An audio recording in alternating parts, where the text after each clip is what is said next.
Welcome back. This is National Geographic Weekend. I'm Boyd Matson. Stuff just piles up on my desk. I don't know what it is. I think I'm going to get organized. I think I'm going to throw stuff away, but I keep hanging on to it. Think, well, I might use that later. You know, it's how you end up with a attic full of National Geographic magazines, because you think someday you're going to go back and read those articles, and so you keep storing the magazines. Well, here's what I've also found. I must have 40 or 50 pairs of glasses that I can't get rid of. And now I've got almost as many cell phones just piled up in drawers because I don't know what to do with them, and I don't want to go into landfills. You probably have the same problem, but we have an answer for you. There is now something to do with your old cell phones. FrontlineSMSMedic, headed by Josh Nesbit, is taking those old cell phones and turning them actually into saving lives around the world. He joins us now to explain how that is all possible. Welcome to the show. Thanks, Boyd. Explain, first of all, how you're changing lives around the world. Sure thing. I think it might be most useful to start with a really quick story. About 2 years ago, I spent 10 weeks in Malawi at a rural hospital, and this particular hospital was serving about 250,000 people, spread 100 miles in every direction.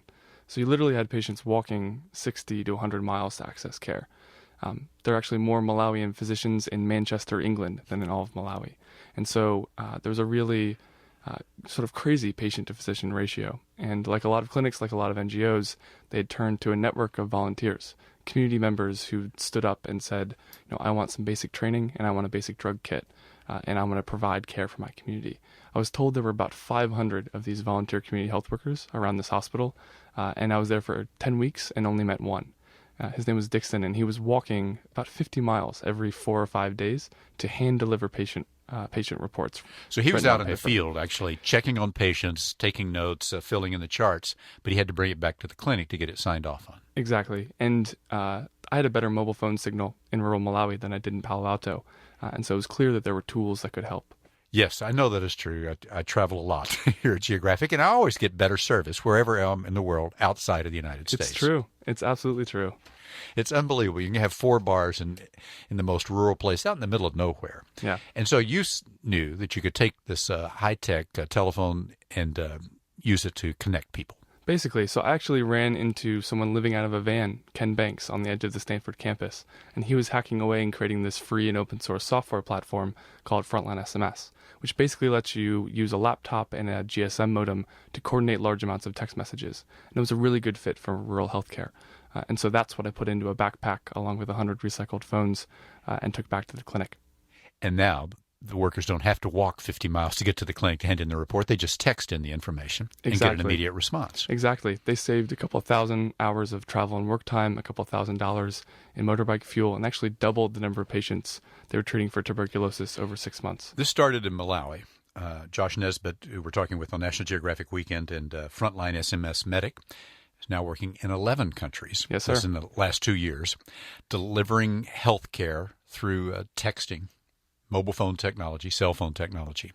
But to get from us throwing away our phones in the United States, and we throw away, 500,000 phones a day? Every single day. Those phones just in the United States. Just in the U.S. No wonder our drawers are full of old cell phones. 500,000 a day. We don't want that kind of stuff in the landfill. It's got a lot of toxic material in the phone. What a waste. Absolutely. But there's a market for it.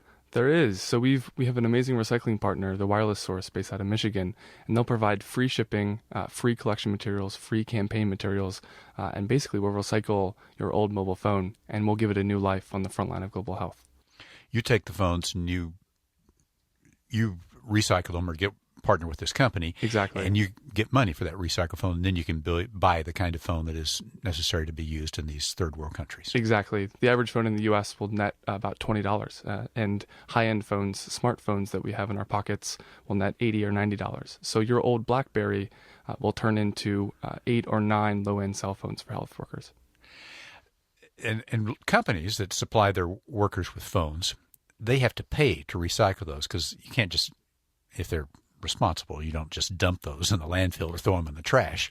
So they have to pay someone to take it away and recycle it and wipe the memory clean so that any private information might not be stolen. And you do all that for free for them. We do that for free, and it's tax deductible, and we provide the social impact as a result. What a program. what a solution to get. And then these phones, by being recycled, they're not going to the landfill. It's actually giving somebody a used phone. They're sold again. They're sold in the U.S. They're reused in the U.S. or they're fully recycled down to parts and make it back into the manufacturing cycle. If people want to get rid of their old phones, what do they do? How can they help your organization and clean out their desk? So we try to make it as easy as possible. If you visit HopePhones, HopePhones.org, then you can click a big donate button, print out a U.S. shipping label, and send your phone in the mail. And the shipping is free? Shipping is free. It doesn't cost you anything. Not a thing. And you get to clean up your life, organize your desk.